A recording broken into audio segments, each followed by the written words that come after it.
Hello guys, welcome to my new blog. আপনারা কেমন আছেন? আমি খুব ভালো আছি। আজ আমি আপনাদের সঙ্গে ভাগ করে নেব আমাদের সবার আদরের মিষ্টু অর্থাৎ আরাধ্যার জন্মদিনের খুব সুন্দর কিছু মুহূর্ত। আমাদের বাড়িতে জন্মদিন মানে শুধু কেক কাটা বা পার্টি নয়, জন্মদিন মানে ভগবানের আশীর্বাদ নিয়ে নতুন একটি বছর শুরু করা। তাই এই দিনটা আমাদের কাছে একটু অন্যরকম, একটু বেশি বিশেষ। সকালে খুব ভোরে আমাদের দিন শুরু হয়। আরাধ্যা ঘুম থেকে উঠে স্নান করে নতুন জামা পরে ওকে নতুন পোশাকে পরে সত্যি খুব ভালো লাগছিল। ছোট ছোট পায়ে যখন ও ঠাকুর ঘরের দিকে যাচ্ছিল তখন মনে হচ্ছিল সময় যেন কত দ্রুত বদলে যাচ্ছে। এই তো সেদিন জন্ম হলো, আর আজ এত বড় হয়ে নিজের জন্মদিনে সব নিজেই করছে।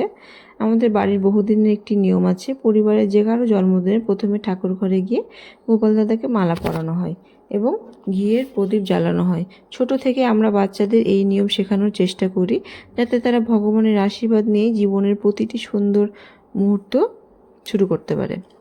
সেদিনও আরাধ্যা খুব মন দিয়ে গোপাল দাদাকে মালা পরিয়ে দিল, তারপর নিজের ছোট হাতে ঘিয়ের প্রদীপ জ্বালিয়ে প্রণাম করলো। সেই মুহূর্তটা আমাদের কাছে সত্যি খুব শান্তির এবং আনন্দের ছিল।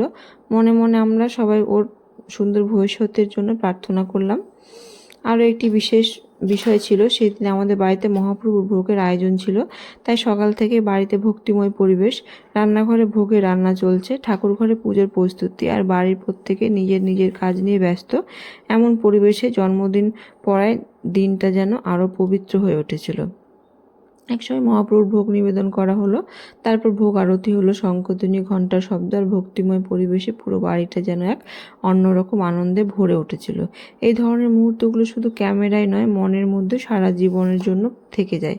সব আচার অনুষ্ঠান শেষ হওয়ার পর প্রথমে আরাধ্যার হাতে মহাপ্রভুর প্রসাদ তুলে দেওয়া হলো।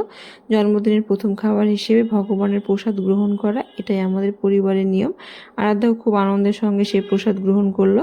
একজন মা হিসেবে দৃশ্য দেখে আমার মন সত্যি ভরে গিয়েছিল। এরপর বাড়িতে যারা নিমন্ত্রিত ছিলেন সবাই একে একে মহাপ্রভুর ভোগের প্রসাদ গ্রহণ করলেন। সবাই মিলে একসঙ্গে বসে খাওয়া, গল্প করা, হাসি আড্ডা এসব মিলিয়ে দুপুরটা খুব সুন্দর কেটে গেল। আত্মীয় স্বজনদের উপস্থিতিতে বাড়িটা যেন আরও প্রাণবন্ত হয়ে উঠেছিল। সবাই খাওয়া দাওয়া শেষ করে বাড়ি ফিরে যাওয়ার পর বিকেলে একটু শান্ত পরিবেশে আমরা ভাবলাম এবার ছোট করে কেক কাটা হবে। আরাধ্যার বাবা একটি সুন্দর ছোট কেক নিয়ে এলো। খুব বড় কোনো আয়োজন ছিল না, কিন্তু সেই ছোট্ট কেকের মধ্যেও ছিল অনেক ভালোবাসা। তারপর পরিবারের সবাই মিলে আরাধ্যাকে ঘিরে দাঁড়ালাম, হ্যাপি বার্থডে গান গাইলাম। আরাধ্যা হাসি মুখে কেক কাটলো। আমরা সবাই ওকে আশীর্বাদ করলাম। ওর মুখের হাসি ছিল সেদিনের সবচেয়ে বড় উপহার। এরপর সবাই মিলে কেক খেলাম, অনেক ছবি তুললাম, অনেক ভিডিও করলাম। এই ছোট ছোট মুহূর্তগুলো একদিন খুব মূল্যবান স্মৃতি হয়ে থাকবে। রাতের দিকে আমরা সবাই মিলে ছোট একটি আইসক্রিম পার্টিও করলাম। বাচ্চারা তো খুব আনন্দ করছিলই, বড়রা সে আনন্দে সামিল হয়েছিল।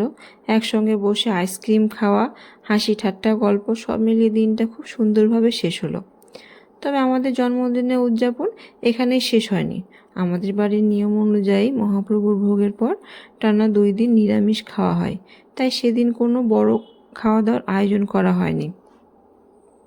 2 দিন পর অর্থাৎ তৃতীয় দিনে আমরা আবার ছোট করে জন্মদিনের আরেকটি আয়োজন করলাম। আত্মীয় স্বজনদের নিয়ে সবাই একসঙ্গে বসে খাওয়া দাওয়া করলাম।